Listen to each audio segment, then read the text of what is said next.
Hello everyone, Eternall Newbie here. Hopefully I'm not too loud, it looks kind of weird on my screen.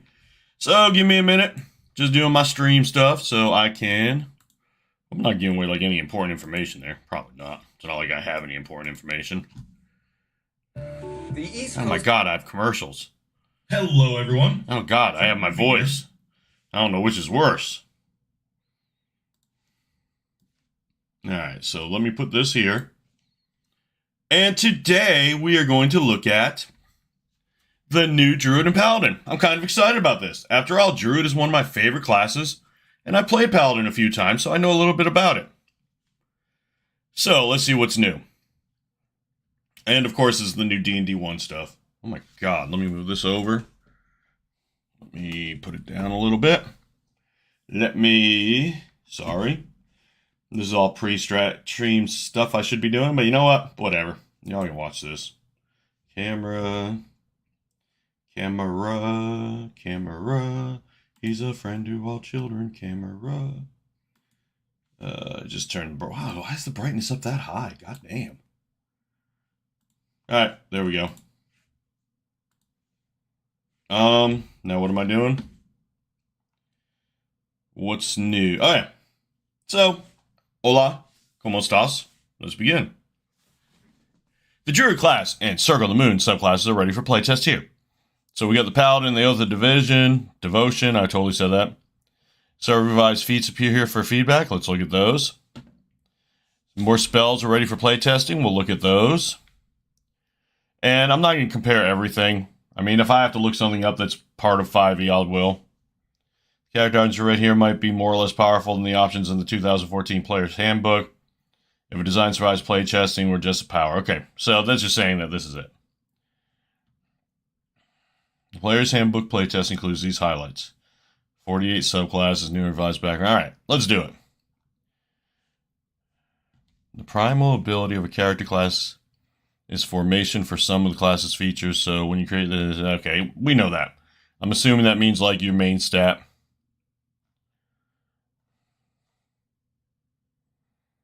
And these are both part of the Priest subclass group.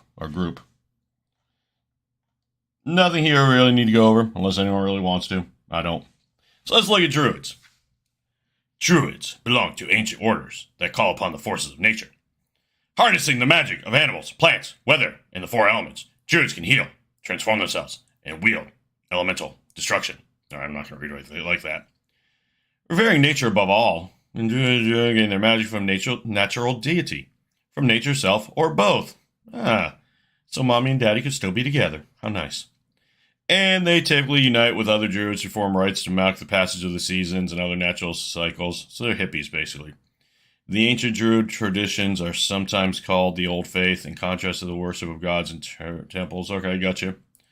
They use primal magic. That's cool. Who else uses primal magic? I think it's them, Rangers, and... Oh, never mind. Them, Rangers, and maybe... I don't know. Who else uses primal magic? I'll look at it when we get there. I don't remember. I know it's them and Rangers, but I'm pretty sure there's a third one, wouldn't there be? Maybe there's only two.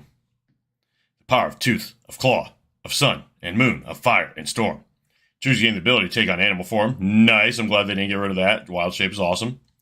And some druids focus on this practice. Yep, I love moon druids. Even to the point where they fear more natural and animal form. Nice. For druids, nature resistance requires balance. Now, I will say when I play druid, I've never made it high level. I think the highest I've made is like level 11 or 13. Whatever one the moon druid gets to change into elementals. Now, speaking of elementals, the four elements that make up the world must remain in equilibrium. If one element to gain power of the other, the world would be destroyed, drawn into one of the elemental planes, broken apart to its component elements. Ooh, sounds like a good time. Thus, druids oppose cults of elemental evils. That makes sense. Dude, well, we're going to look at it. I have not looked at it yet, so it is completely fresh. So, we'll see when we get there. Druids concerned with delicate... Okay, we get it. Druids are hippies. Got you. Alright. I don't know what any of these subclasses mean. Is it weird that, like, your feats... You don't get ability score increases, just feats. Because, I mean, you kind of need your ability scores to go up as the game goes on. But maybe that's built in somewhere else. I think it is, probably. Alright, 1d8, that's normal. That's all normal. Saving throws are intelligence and wisdom. I think that's right. All this stuff looks pretty normal. I always thought a herbalism kit was kind of a waste, but whatever. Wait, simple weapons?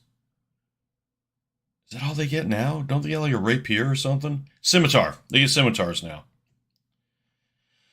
Alright. And scimitars are not considered simple weapons, if I remember correctly. Alright, don't care about multi-classing right now. Let's see what we get. At first level, we get Channel Nature. Actually, you know what? I do want to open another Druid thing. Oh, come on. Don't be a pain. Put this over here. Let's look at Druids. 5e. Not 5.2, 5e. I guess we'll go to D&D Beyond, since that's where we're getting the rest of this stuff. At level 1, they got Druidic and Spellcasting. And might as well open a Paladin one while we're at it. Because we're going to get there eventually, eh? Did I miss something? Okay, I guess we'll do this one then. Alright, so we'll come back to this. Let's see what they're going to do to piss me off now. Alright. What is Channel Nature? The magic of nature infuses you. Tapping into that power, you can create various magical effects. You start with one such effect, Wild Shape, which is described before. Okay, Wild Shape. It's a little bit more Wild Shape. Other Druid features give additional Channel Nature effects options. Each time you use this Channel Nature, you choose which effect to create from among those in your class. Alright. Use it twice. Okay, so it gives you other options for your, basically your Wild Shape forms. You can use it instead of, okay, that's not bad. You regain only one expended use when you finish a short rest. Ooh. And all on a long rest. Druids, I think, get theirs back on a long rest now. You gain additional uses when you reach certain levels and blah, blah, blah. Alright, Wild Shape. Let's look at this. My favorite thing about being a Druid. As a magic, which is underlined for some reason, action. Wait. The hell is a magic action?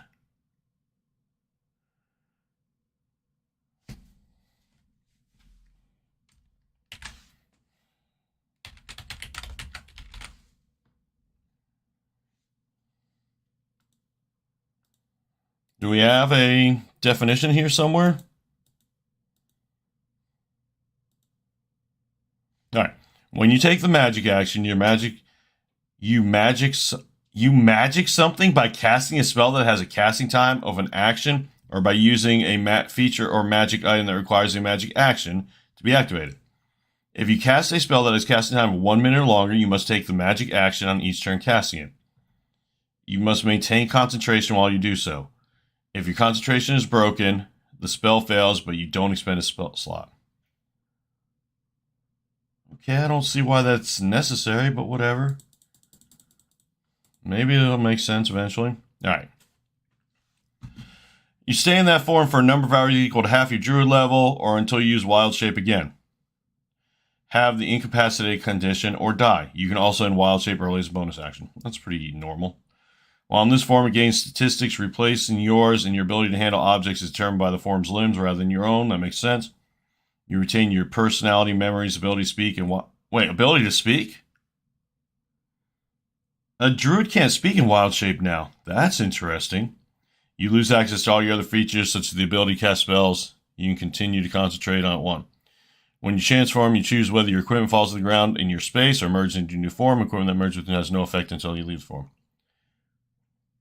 Okay. I noticed it didn't give us like a limit of what kind of creatures we can Wild Shape into. That's kind of weird, eh?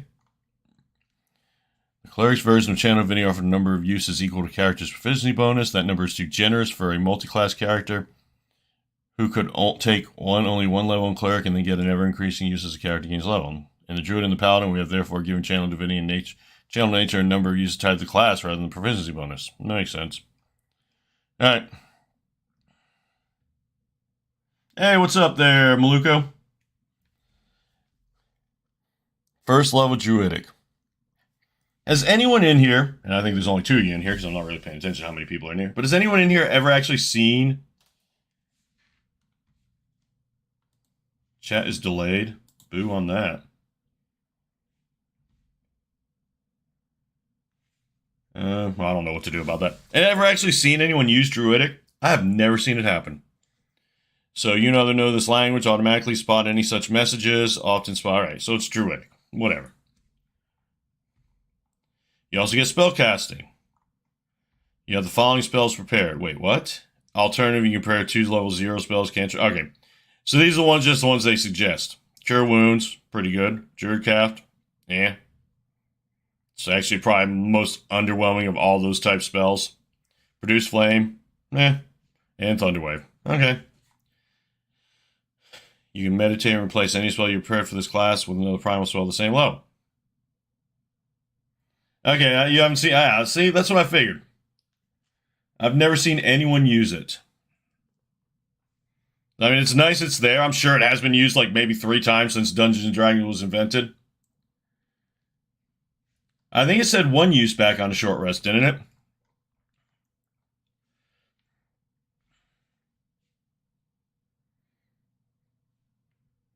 Let's see. Where was it? God, I saw it. I'm not... Oh, there we go. Because it's Channel Nature. You regain 1 expanded use when you finish a short rest, and you regain all expanded use when you finish a long rest.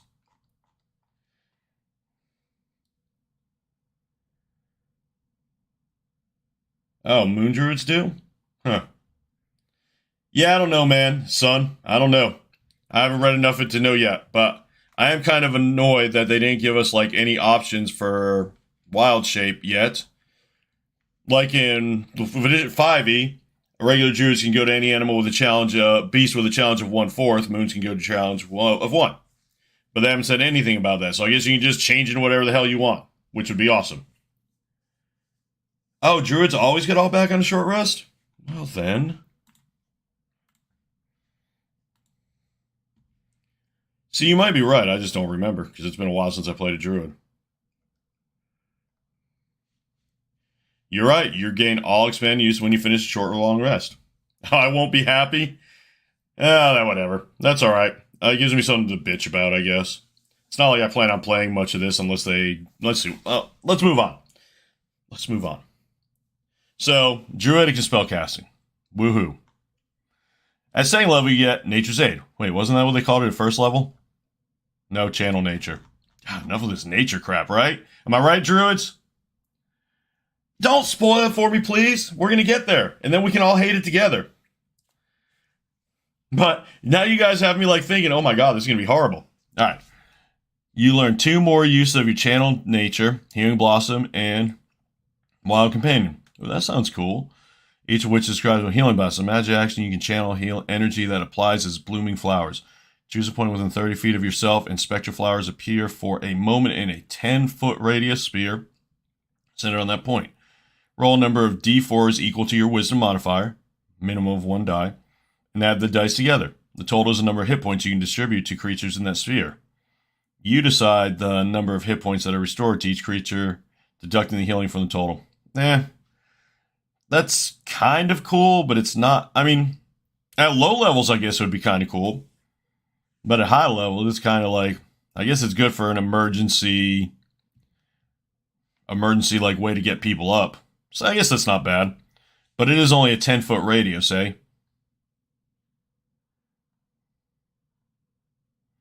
Hold on, I'm going to try restarting the stream to see if that helps it catch up, because you're right, this is very delayed.